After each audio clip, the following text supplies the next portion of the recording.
vehivavy zany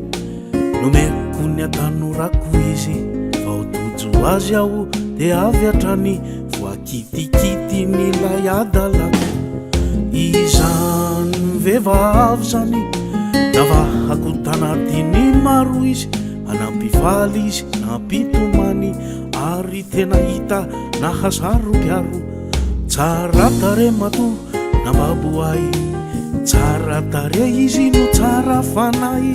tsy tanareo kanefa tsy aiza fa tsy anilako eo amibanjina io izy mandray ny tanako manoroka ihany ko miantsony anarako tsara ianareo azaho anefa to mandre lay feo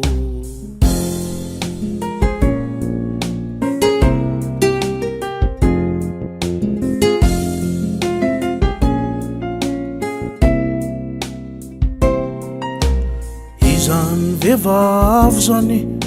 no mahalala ny tantarako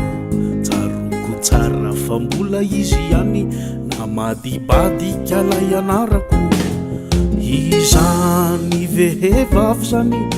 anisany tena be fitiavana tsy anjely akory izy olombelona ihany kanefa itafaty havana malaly izany ireo fianakaviana mahatsapa ihany ko reo namanatina fa izy ane no sady tsotra be no masika be tsary hitanisy ireo zay efa nampiany aho fa tsary hita isa hoa reo zay nitalao ka novonjeny nareo akizina ray amandreny enyo